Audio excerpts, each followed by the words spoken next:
From the moment we are born, we are shaped by systems. Family expectations, cultural norms, societal pressure layer upon layer of opinion placed on the soul, until the original blueprint of who we were created to be is buried. And then one day, something starts stirring inside. Question arises in the heart, a whisper that refuses to be silenced. There must be more to life than this. That whisper is not rebellion. That question is not pride. That stirring is the first sign that your spirit is waking up. We've been told for too long that paying attention to ourselves is wrong. That if you pause to reflect, to heal, to rest, to think differently, you are being selfish. But let's take that idea and place it against the wisdom of God. Can a seed produce fruit unless it is first planted and nurtured? Can a lamp light a room if it has no oil? Can a person fulfill divine purpose while being a stranger to their own identity? No, because you cannot give what you don't know you have. Self-awareness is not an act of arrogance, but is the beginning of stewardship. When God gives you life, He expects you to manage it. Your gifts, your time, your body, your thoughts, your calling, they are all parts of the assignment He entrusted to you. How can you manage what you've never discovered? How can you nurture what you've never acknowledged? The enemy has weaponized the word selfish so that you'll never pause long enough to see the treasure within you. The less you see yourself, the easier it is for darkness to define you. When you start asking deep questions, who am I really? Why do I feel out of place here? Why does this job, this relationship, this routine feel suffocating? Questions are not problems. They are invitations. Invitations to look deeper, to reflect on the design God placed inside you before you were born. That is not selfish. That is obedience to the original intention of your Creator. Every invention has a manual. Every product has a purpose. And you, being made in the image of God, were sent here with a blueprint. That blueprint is not discovered in noise, it is discovered in stillness. There is nothing selfish about seeking clarity. In fact, clarity is one of the highest forms of spiritual responsibility. It's because when you are clear, you stop wasting time. You stop repeating cycles. Stop living for approval. You stop walking in borrowed shoes. You stop chasing dreams that were never yours.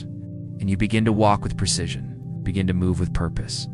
You begin to honor your time and protect your space. That is not selfish. That is maturity. We've been raised to confuse sacrifice with self-neglect. We're taught to say yes to everyone and everything while our soul bleeds silently in the background. But God did not call you to destroy yourself for the sake of peace. He called you to become a vessel of His glory, and that requires strength, not exhaustion. Self-awareness allows you to discern what is yours to carry and what is a distraction. It helps you identify the difference between divine timing and people's expectations. It is not self-centeredness. It is spiritual alignment. In the kingdom, your identity is not a luxury, it's a necessity. Moses couldn't lead Israel until he first discovered who he truly was. Esther couldn't save her people until she recognized the reason she was in the palace. Paul couldn't transform cities until he saw the light and awakened to his true mission. In every case, their journey began with a shift, a moment of realization that their life had meaning beyond the system they were born into. That shift didn't make them selfish, made them dangerous to the agenda of darkness. When you begin to honor your inner life, you start to understand that peace is not something you find in the world, it's something you cultivate within. You begin to reject environments that rob you of clarity. You begin to walk away from conversations that drain your spirit. And in that process, people may not understand. They may call you distant, cold, or detached. But what they don't realize is that you're not withdrawing, you're aligning. You're moving from distraction to destiny. You are stepping out of the crowd and into your calling. You are finally taking inventory of the gifts inside of you. That is not an act of ego. That is the beginning of impact. Your awakening is not a threat to others. It's an invitation for them to wake up to. You don't have to shrink to be accepted. You don't have to apologize for becoming aware. God gave you this life to live. It with intention, not permission. The more you awaken, the more light you bring into the world. The more you understand yourself, the more clearly you'll see your assignment. And when you live from that place of understanding, you no longer strive, you flow. You no longer perform, you produce. You no longer fear judgment, you walk in authority. One of the greatest deceptions people fall into is believing that giving everything you have, everything when you have nothing left, is a noble act. We've glorified exhaustion. We've celebrated people who burn out in the name of commitment. In the kingdom of God, this is not wisdom. This is dysfunction wearing the mask of dedication. You were never created to pour from an empty place. You were never meant to serve from depletion. The principle of overflow is central to purpose. You must be full before you pour. You must be whole before you heal others. You must be rooted before you reach. Even Jesus, the Son of God, modeled this truth.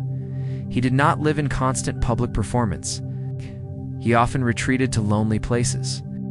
He spent time in prayer, in stillness, in communion with the Father.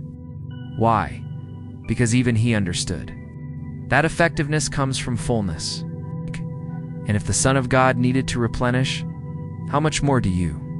But the moment you start taking time to restore your soul, the world may call you selfish. When you say no to 1,000 requests, they might say you've changed. When you refuse to be pulled in every direction, some may accuse you of abandoning them. But they're only responding to what they don't understand. They see your boundaries, but they can't discern your burden. There is a rhythm to life that God honors. It is a rhythm of rest and work, of solitude and service, of reflection and action. If you ignore this rhythm, you will lose your strength. And the tragedy is that many are doing good things in bad health. They are preaching while bleeding. They are leading while suffocating. They are parenting while emotionally bankrupt. They are showing up in rooms while their soul is still in recovery. This is not service. This is slow spiritual suicide. Heaven is not impressed with it. Your capacity to serve others is directly linked to how well you steward yourself.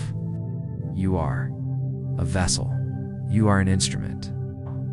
You are a temple of the Holy Spirit. And God does not fill broken, leaking, distracted vessels. He fills vessels that are ready, vessels that are purified, vessels that are attentive. When you take time to sit with your pain, to heal your wounds, to let God deal with your disappointments, you're not being unproductive, you're preparing for a greater assignment. Some people think being busy equals being effective, but busyness can be a form of avoidance. You can be so busy doing things for God that you neglect being with God. You can be so active in ministry that you forget intimacy. That kind of performance is empty, doesn't produce transformation, it just creates noise. Your greatest impact doesn't come from how much you do. It comes from the depth of who you are. And that depth can only be cultivated when you stop and refill. There is nothing noble about giving away your peace to keep everyone else comfortable. There is nothing admirable about constantly sacrificing yourself to meet the expectations of others. The truth is, you teach people how to treat you by how you treat yourself. If you constantly ignore your own needs, others will too. If you devalue your time, others will treat it like it's disposable. But when you begin to prioritize your spiritual health, your emotional clarity, your mental well-being, you become a different kind of servant. You begin to serve from purpose, not pressure. You begin to love from fullness, not frustration. You begin to lead from conviction, not compulsion. This kind of service is sustainable. It's fruitful. It's powerful. Because it's not rooted in guilt, it's rooted in grace. You no longer say yes because you're afraid to disappoint. You say yes because you've discerned it's your assignment. You don't show up because you feel obligated. You show up because you're aligned. That kind of clarity only comes when you are full, and fullness is not accidental, it is intentional. You must guard your time with God. You must protect your inner life. You must schedule silence. You must learn how to sit in stillness without apology. Many people carry resentment because they gave too much. It's too fast for too long. They never checked the oil in their lamp. They never paused to refill their spiritual reservoir. And now they are frustrated, bitter, drained. But bitterness is the fruit of imbalance. When you give beyond your grace, you become resentful toward the very people you were sent to help. That's why God calls you to the altar first, before he sends you into the battlefield. Because your authority comes from your intimacy, not your activity. Your power comes from your posture, not your platform. Taking time to fill yourself is not selfish. It is sacred. You are not a machine. You are not a transaction. You are a divine vessel. And your ability to shift atmospheres, to break chains, to bring healing into dark places depends on the condition of your spirit. If your well is dry, your words are empty. If your heart is heavy, your message is hollow. But when you are full of peace, full of truth, full of clarity, you become a living stream. You don't just inspire people, you revive them. You don't just talk about freedom, you release it. And that is what true service looks like. There comes a point in every journey of awakening where the very spaces that once embraced you begin to feel foreign. The people you once laughed with, the environments that once excited you, the routines that once felt sacral begin to shift. Not because they have changed, but because something inside of you is changing. You start to feel a divine discomfort, an invisible pull away from the familiar. This pull is not rejection. It is separation. And it is a sacred sign that you are being set apart. Separation is not isolation, it's preparation. God will never elevate you publicly until he refines you privately. Before he trusts you with influence, he strips you of dependency. Before he gives you a platform, he makes sure your identity is rooted. And this process is not glamorous. It feels like abandonment. It feels like you're being left behind. But in truth, you are being positioned ahead. The noise around you fades so that the voice within you can grow louder. The relationships that once comforted you start to fall away, not because you're better than them, but because they can no longer walk with the version of you that is emerging. There's something about spiritual awakening that offends comfort zones. When you begin to seek clarity, to hunger for purpose, to reject meaningless conversation and shallow connections, it disrupts the rhythm of the crowd. The crowd is comfortable with surface. The crowd thrives on repetition. The crowd needs conformity. But purpose is discovered in disruption. Growth is hidden in the tension between who you were and who you're becoming. And it is in this tension that God begins to speak in ways he never could before. Because now, you're finally listening. You must understand that there is a difference between fitting in and being called. To fit in is to adapt, to conform, to adjust yourself in order to belong. But to be called is to be chosen, marked, and molded for a divine reason that may never be understood by those around you. The called are often misunderstood. The called are usually ridiculed. The called are rarely celebrated in their early stages because what they carry is invisible, unproven, and unfamiliar. But the separation is necessary for the sanctification. There are seasons where God will close doors you didn't want closed. He will dry up wells you kept returning to. He will silence voices you used to depend on. And though it may feel painful, it's actually mercy. Because nothing will sabotage your future like a past that refuses to let go. You can't carry old habits into a new assignment. You can't walk in new authority with outdated mindsets. The wilderness you are walking through is not punishment. It is training. It is there to teach you how to trust God when you can't trace him, how to walk by faith when sight has failed you, and how to find your voice when the applause disappears. The crowd wants you to be predictable, agreeable, and non-threatening. But when your eyes are open to purpose, you become a mirror to those who are still asleep. Your growth will challenge their comfort. Your hunger will convict their complacency. And often, instead of being inspired, they will try to pull you back into the version of you they were familiar with. They will remind you of your past. They will call you distant. They will say you've changed. And they will be right to have. But not because you're arrogant. You've changed because revelation always leads to transformation. The moment you start honoring the call within you, you will feel a shift in your priorities. Conversations that once intrigued you now feel empty. Environments that once entertained you now feel toxic. The need to prove yourself fades. The need to protect your peace intensifies. You begin to see your time as sacred, your energy as currency, and your presence as power. And as you become more aware of what God is building inside you, You no longer tolerate what drains you. You stop negotiating your identity just to make others comfortable. You stop attending every battle you're invited to. You stop explaining your process to people who haven't encountered your pain. This is the cost of being set apart. It is not just about leaving place, it's about leaving mindsets. It's about letting go of the applause of man to chase the approval of God. It's about walking away from performance-based living and embracing presence-based living. You no longer serve out of obligation, but out of overflow. You no longer seek validation, you live from vision. You no longer try to be accepted. You remember you've already been chosen. Pruning may be painful, but it is producing something powerful. You are not being punished. You are being positioned. You are not being ignored. You are being hidden for preparation. The silence is not empty. It is full of divine strategy. The loss is not subtraction, it is refinement. Being set apart will test your faith. It will test your obedience. It will test your endurance. But it is the only path to becoming everything heaven designed you to be. What you are walking away from cannot compare to what you are walking toward. You are not abandoning people. You are embracing purpose. You are not rejecting your history. You are responding to your destiny. You are not becoming selfish. You are becoming focused. The discomfort you feel is the evidence that you are no longer who you used to be. And the world is about to meet the version of you that has been formed in the fire of separation. There is a distinct difference between movement and authority. Many are moving, running, speaking, building, and doing, but they have no authority.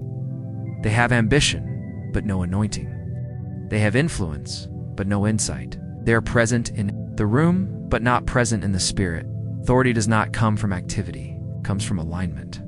True spiritual authority is not granted by titles, applause, or platform. It is born in awakening the moment when you realize who you truly are, who sent you, and why you were sent. Until you awaken to your original identity, you will operate beneath your potential, reacting to life instead of governing it. When a person is asleep spiritually, they live from the outside in. They are shaped by circumstance, dependent on praise, and vulnerable to manipulation. But when a person wakes up, everything changes. They start living from the inside out. They begin to hear the voice within louder than the voices around them. They stop begging for affirmation and start walking in revelation. And that revelation becomes the fuel for dominion. Because you cannot have authority over anything you have not conquered within. Authority is a product of understanding. You cannot exercise what you have not discovered. The enemy doesn't fear your gifts, your followers, or your talents. He fears your clarity.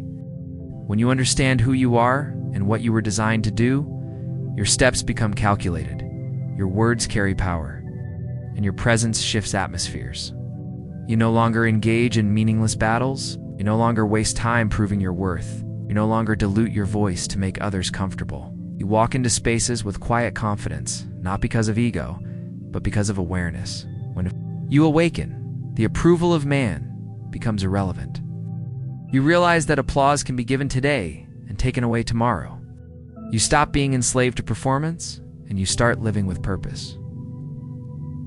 Performance demands perfection. Purpose demands authenticity. And authority only flows through authenticity.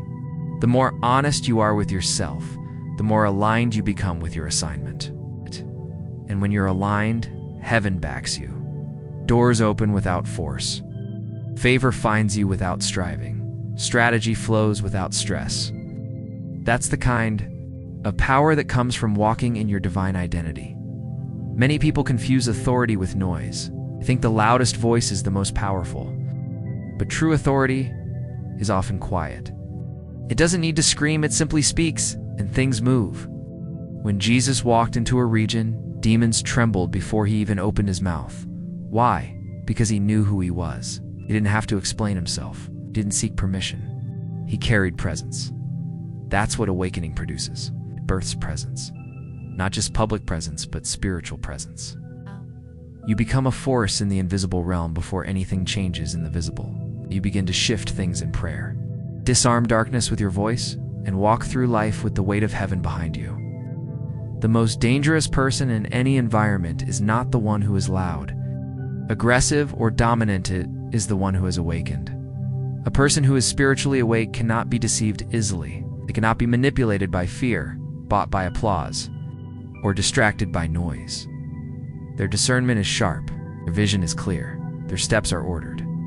When you awaken to who you are in God, to why you are here, and to what you carry within, you become a threat to systems of bondage, to generational curses, and to every strategy of the enemy designed to keep you ignorant and passive. Darkness thrives in confusion. The enemy's greatest weapon is not always temptation, it is blindness.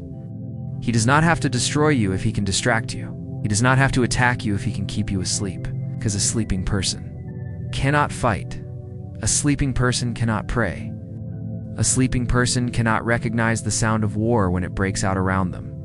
But when your spirit wakes up, when your mind is renewed, and when your heart is aligned, you no longer fall for deception masked as comfort.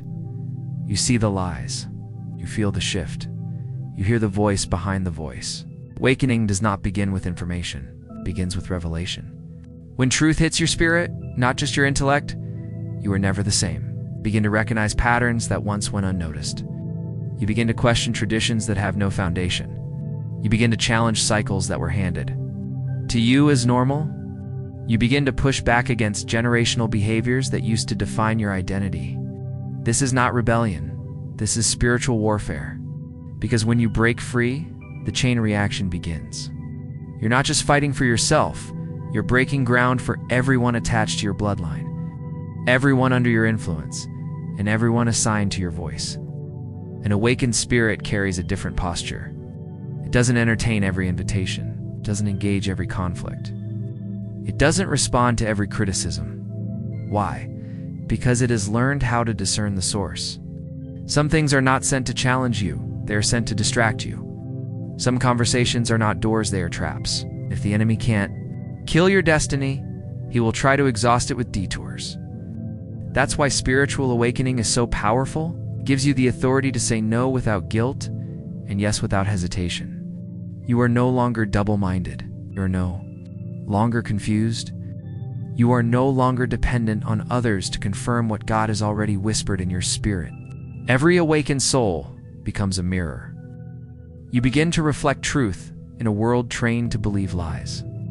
Your presence becomes uncomfortable to those who prefer shadows. When you speak, it cuts. When you move, it convicts. Not because you are perfect, but because you are aware. You've seen behind the curtain. You've recognized the system. You've identified the stronghold. And your life becomes a walking contradiction to the agenda of darkness. You don't need a microphone to have impact. Your obedience is disruptive enough. Your purity is offensive enough. Your discipline is loud enough. Your joy is unexplainable enough. This is why spiritual warfare intensifies after awakening. You become a priority on the enemy's radar. Distractions increase. The opposition rises. The misunderstandings multiply. But it's not punishment, it's confirmation. You've become effective, and effectiveness always attracts resistance. You don't fight because you are weak. You fight because you are winning. You don't wrestle because something is wrong. You wrestle because something is being birthed. The enemy never attacks empty vessels. He goes after those carrying something potent, something dangerous, something that threatens the narrative he's tried to keep in place for generations. There's a reason the scripture says, "My people perish for lack of knowledge." Not lack of love, not lack of worship, lack of knowledge. When you don't know who you are, where you're seated, and what you carry, you live like a victim in a kingdom you're meant to rule. The goal of awakening is not just to make you aware, it's to make you responsible. You now become an agent of change. You now walk with the weight of heaven. You now release light into every dark space you enter. This is not about emotionally hype, it's about spiritual authority. The days of wandering are over. The season of slumber has ended. You've been activated. There is a cost to being awake. You will lose crowds. You will offend the passive. You will expose what others are trying to cover. But you will also unlock chains, release destiny, break silence, and speak truth where others whisper lies. You're no longer operating from survival or living from revelation. You're not just saved, you're sent. Your very presence interrupts the atmosphere. Your eyes now see, your ears now hear, your mouth now speaks as an oracle of heaven. You're no longer silent in the spirit. You are a voice, a trumpet, a vessel of divine confrontation. Waking up is not a moment, it is a mantle. And when you carry that mantle, you don't shrink to fit in. You rise to shift the room. You don't run from Goliaths. You confront them. You don't bow to culture, you establish kingdom. You don't fear darkness, you invade it. Because a woke spirit is not passive, fragile, or apologetic. It is bold, discerning, relentless, and grounded in eternal truth. There comes a moment in every life when the noise of the world no longer satisfies, and the soul begins to search for something deeper, something real, something eternal. That moment is not a breakdown, it is a breakthrough. It's the moment. Heaven begins to stir the original blueprint inside of you. It's the shift from survival to strategy, from performance to purpose, from passivity to power. The world may call it selfishness, but what they call selfish, heaven calls awakening. You were never designed to live by default. You were created to live by design. That design cannot be discovered in crowds, in noise, or in shallow pursuits. It's unearthed in silence, in discomfort, in the wilderness seasons that separate you from what's convenient and call you into what's eternal. You are not abandoning anyone. You are responding to a higher frequency. You are not rejecting your past. You are stepping into your assignment. And as you awaken, everything around you will begin to realign. You begin to realize that self-awareness is not sin, it is stewardship. That fullness is not luxury, it is necessity. That separation is not loss, it is divine protection. That authority is not given to the loud, it is entrusted to the aligned. That your awakening is not just for you, it's for the ones who are still asleep. Every decision you make to grow, every voice you ignore to guard your focus, every environment you leave to protect your peace, every step you take toward your God-given assignment is an act of obedience to the destiny planted in your spirit. This is not the season to apologize for becoming who you were created to be. This is not the time to shrink back to fit into rooms you've outgrown. You are not here to blend in. You are here to take dominion. You are not here to keep peace with dysfunction. You are here to disrupt systems with truth. You are not selfish. You are finally aware. You are not rebellious. You are finally rising. You are not distant. You are finally discerning. And you are not afraid. You're finally walking in the authority that comes when your spirit wakes up to the reason it was. Sent here, you're not self-assured, finally waking up, and everything is about to change because of it.